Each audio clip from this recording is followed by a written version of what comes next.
Hey guys, welcome back to my channel. For those of you who don't know, my name is Irene and I have been waiting so long to do this video. I've been so excited.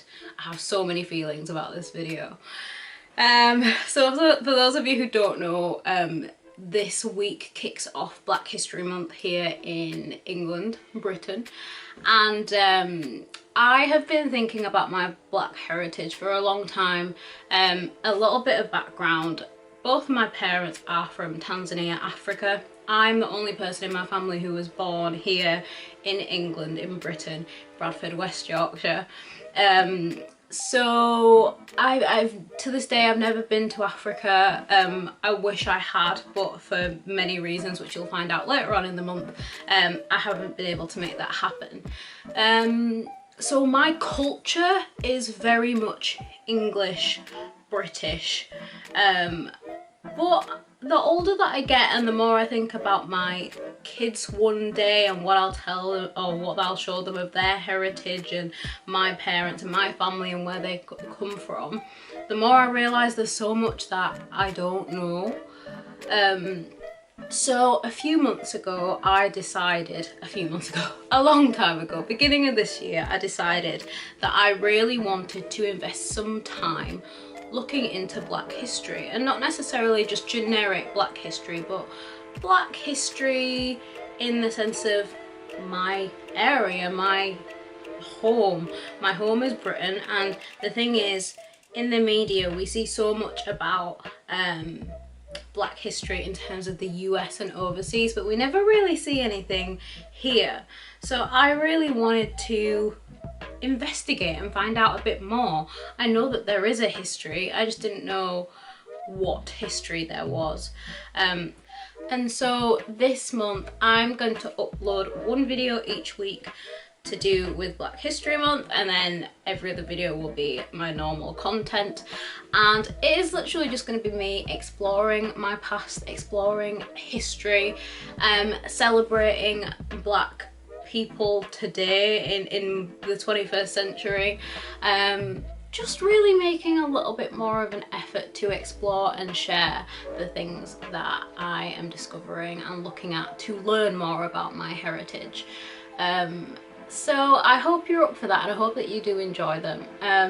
I'm gonna start off today with a mini Q&A, a mini race Q&A, because I do think, let's face it, like when it comes to Black history, there's going to be a lot of great things and there's going to be a lot of not so great things, but they're all real, and as a result I would be silly to neglect them. But I thought, why not start off with sharing a little bit about race and my Black history, the history of me.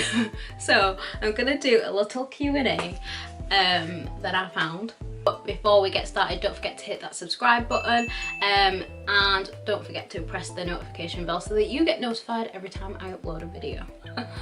So there's just a few questions and I'm gonna try and expand on them as much as I possibly can. But the first question I've kind of already answered. Where does your family originate? My family originates from Tanzania, Africa.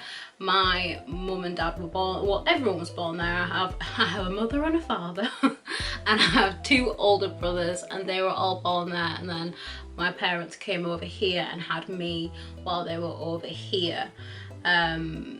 Because of issues with passports and whatnot, which I will divulge more into later on this month, I've never had a passport, so I've never been able to travel overseas, which means I've never been to Africa.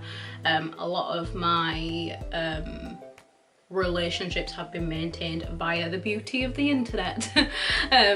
Honestly, thank God for Skype and WhatsApp and stuff like that, because the only reason why I have any kind of relationship with like my uncles and aunties and stuff like that is purely because we Skype and we message and WhatsApp and whatnot and send pictures and send gifts.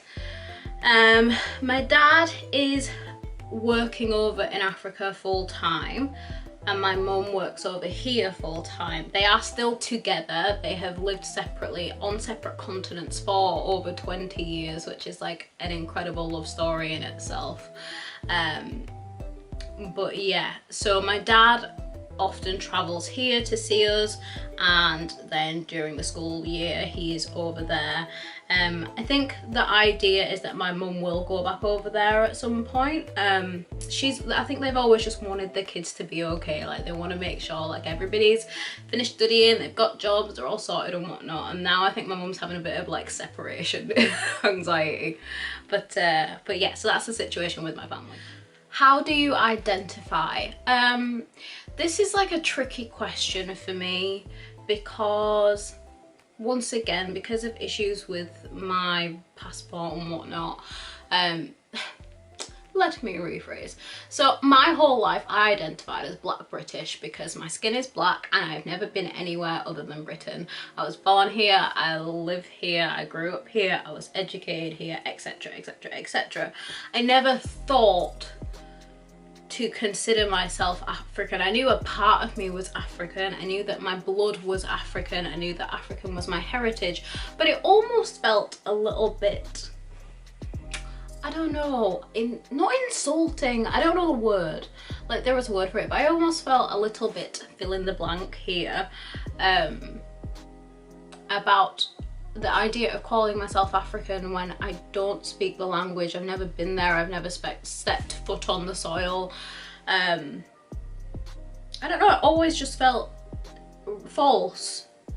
But at the same time, as you can see by the whole point of this video and this month, I don't want to neglect that part of me. I definitely, we were watching Avengers Infinity War, and the scene when they're in Wakanda and you know, it's kind of like the Black Panther section of the film. I had this moment and I realized whenever there's like a scene in a film or a movie or something that like reflects any kind of African culture, I get like really excited and buzzy in my heart, and like, I don't know, there is a pride there, but I definitely feel like I need to explore that more. Yeah. So yes, I have identified as Black British my whole life, if I'm honest. When I found out about the whole passport issue, and me not legally being a British citizen, I didn't know what to put, because there isn't a stateless option on a lot of application forms, so I just went to Black African, if I'm honest. Once again, it feels wrong, it feels like there isn't really a right category. Even to this point, I'm not really sure. So right now I'm not sure, I kind of float between the two. But yeah, hopefully this issue will be resolved soon, but I'm definitely going to explain more about that in another video at some point this month. Have you experienced racism? Not overtly, like not wham bam in your face, I don't like you, you're a insert racist name here. Bradford is a very multicultural city, it has a very high Asian population. There is no shortage of colour there, so growing up I never had that problem. That's not to say it didn't exist in the city, I just never had it directed towards me. I think I'm very fortunate to this day. I realise and acknowledge that I am very fortunate in the sense that I can sit here and say I haven't had any overtly racist behaviour directed towards me. I have definitely been treated differently because of my colour. It's such a minor thing, but when I first moved to Carlisle, I moved here for uni, I went to the University of Cumbria, I moved here in 2013, and the first thing I noticed is that there were a lot of white people everywhere, which was very different for me. It was very odd to walk around and not see a lot of different colours. The second thing that I noticed was that I got stared at a lot, particularly by the older generation. People would just walk past me in the streets or in town and just stare at me, and they weren't rude or disrespectful, some of them even smiled, but they definitely took note of me, and I found that very odd. in the early days. I think over time I just kind of got used to it and ignored it. Over the years, like now I walk down the street and if I see another black person I do like a double take, but it seems like every year there's like more and more black people moving here. Like this year for the first time I saw like a black family, like not just a person from the uni or whatever, like a whole black family, and I was just so shocked. Like little things like that, you notice things like that now, and I definitely understand why that behaviour was directed towards me, but it wasn't necessarily like negative racism kind of thing. It was just people taking note because this is a white dominant city and then all of a sudden there's a black person. One thing that really does stress me out, not a lot stresses me out. I'm a very joyful, happy person, but when me and my boyfriend are walking, so I'll give you an example. We went for a weekend in Manchester just to like do a bit of shopping and like get away or whatever, and we were walking down the street, and this happens like, this has happened numerous times in numerous cities. A black guy, not a white person, a black person, walk, let's say me and Ricky are walking this way, black guy will walk this way, he'll look at me, look at Ricky, look back at me kind of like in shock, and then just shake his head, laugh and walk away.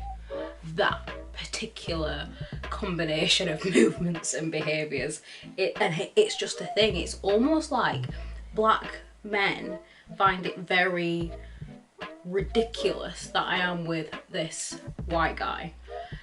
And like at first, to be honest, like I'm used to people, as I say, because of the city that I live in, I'm used to people walking past and looking at me because of my colour, but I know that nobody ever means anything by it, so I just kind of ignore it, I forget about it, whatever.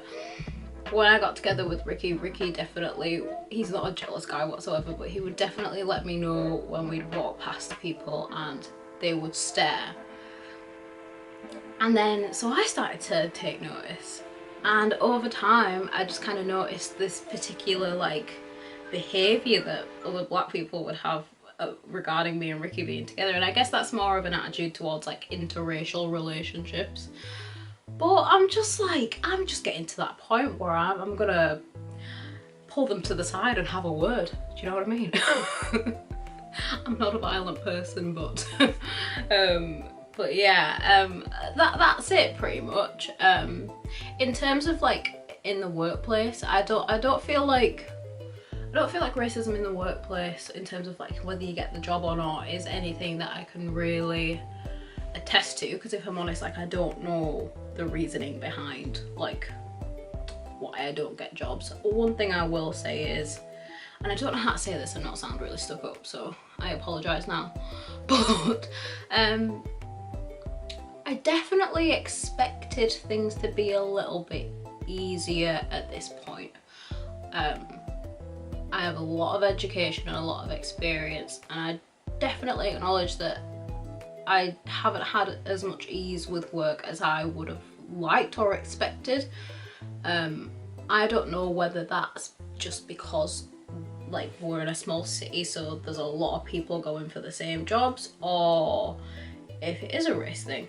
Who knows? That's just something that I've definitely been thinking about ever since I've been educating myself about this stuff. I've been thinking like, have I experienced, like, have I not been given a job because of my colour? I'm not sure, but it's something that I've definitely thought about. I've thought about it. Would you ever use someone's race against them to win an argument? Would I ever use someone's race against them to win an argument? I mean, not in like a low blow, well, you're white so you don't have an opinion, or you're Asian so you don't have an opinion.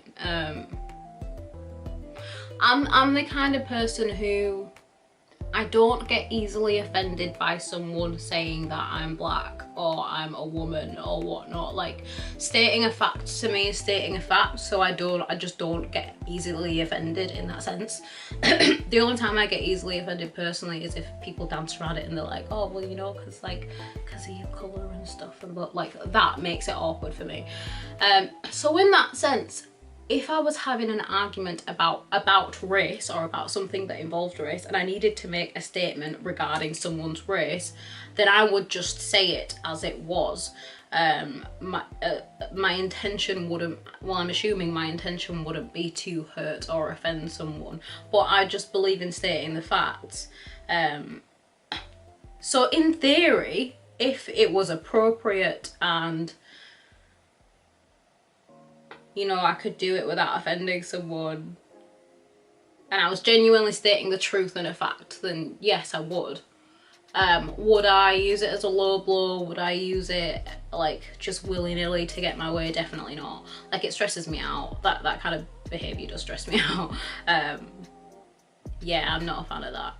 But yeah, there's my answer. Do you consider that the stereotypes given to some minorities are real?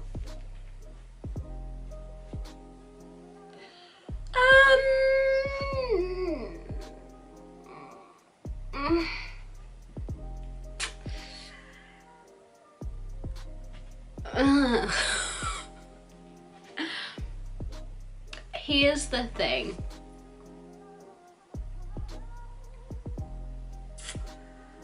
I could say all black people like chicken. That is a common preconception of black people. But guess what? White people like chicken too. Some black people don't like chicken. Some black people are vegans. So once again, the answer is yes and no. I'm sure that some people that fit into that stereotype genuinely do adapt that stereotypical behaviour. And some of them don't. You know, people are always afraid of what's different. I think that's the bottom line. People are always afraid of what's different, but I feel like we live in a time now, and enough time has gone past since black people started migrating over here, however many years ago. We're at a point in life where I just feel like we should know better. So for the sake of learning about history and how people were treated, and you know, maybe the media, I remember media studies having to learn about stereotypes and whatnot in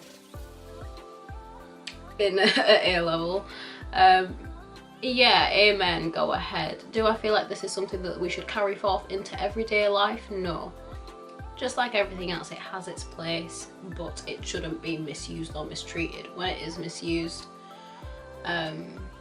used for personal gain, used to win an argument or a point or whatever, that's when we start having problems. So yeah. Don't prejudge, just like you wouldn't, I mean, we talk so much these days about not assuming someone's sexual orientation or their gender. It's the same thing, you know. I always say, like, when I meet someone, I'll give you all the trust in the world until you break it, and then we're done, then that's it. That's just the way it is. I feel like that's what it should be for every human. I'm not gonna make a judgment about you. I will take the time, invest some time and some energy into getting to know you, and then make a call. And that's how it should be. Yeah. So that's it for this Q&A, guys. If you made it to the end, thank you so much. I am looking forward to exploring and sharing some of the things that I've been looking into over the past few months. So until the next video, I'll see you later, and have the best week ever. Bye.